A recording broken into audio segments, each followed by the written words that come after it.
A leader emerges. How Adolf Hitler achieved power in Germany. At the height of the inflation of the Weimar Republic, a young leader of a new political party, the Nazis, attempted to seize control of the nation. In what was known as the Beer Hall Putsch, Adolf Hitler gave a speech saying that the Weimar government should be overthrown. He was arrested and found guilty of treason. Hitler, who was an Austrian by birth, should have been deported. But the judge of his case decided that because Hitler's thoughts and ideas were so clearly German, he would not be deported, and spent 9 months in jail instead. During the period in jail, Hitler wrote Mein Kampf, or My Struggle, in which a great deal about the superiority of the Aryan race, and that this group should receive special privileges. He went on to describe why the Jewish people were a threat to the people of Germany and to the world beyond. He exaggerated the political and economic success of the Jewish people, and, even though the Jewish people made up only 1% of the population of Germany, accused them of wanting to take over the German government.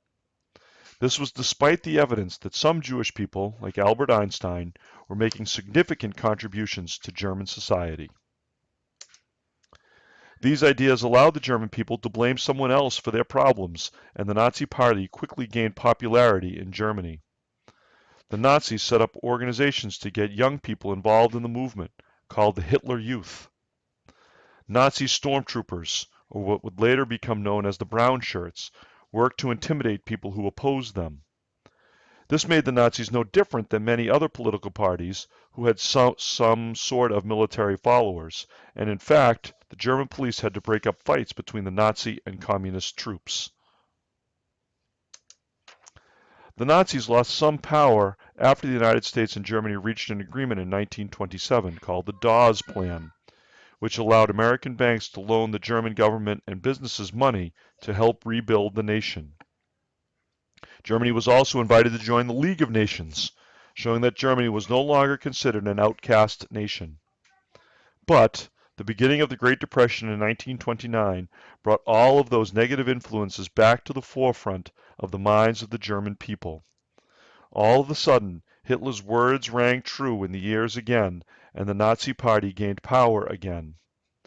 Even though they did not win the presidency of Germany in 1932, they did win enough seats in the German legislature, the Reichstag, which allowed Hitler to pressure the president into giving him power that he would eventually use to take complete control of the German government and eventually the nation.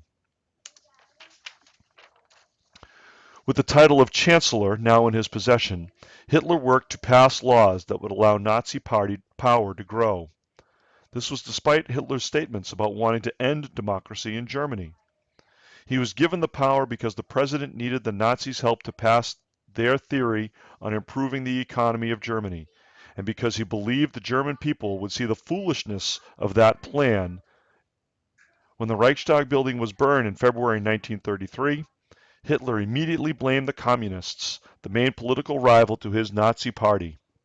To this day, no one is sure how the Reichstag caught fire. Claiming Germany to be in crisis, Hitler used a provision in the Weimar Constitution that allowed for the Chancellor to take any measures necessary to restore law and order, including using armed force and suspending civil rights. This allowed him to silence any opposition that the communists voiced, using his new secret police force, the Gestapo, to find who those voices belonged to, and ended up sending many of them to a concentration camp at Dachau. The president of the Weimar Republic could have prevented any of these things from happening, but believed that Hitler could be better controlled from inside the government. When he died in 1934, Hitler worked to combine the presidency and head of the Reichstag into a new position, the Führer. He put his idea to a national vote, and 90% of the German people agreed that Hitler should be in complete control of the government. Hitler was now ready to make Germany a powerful nation once again, starting with Europe and moving to the world.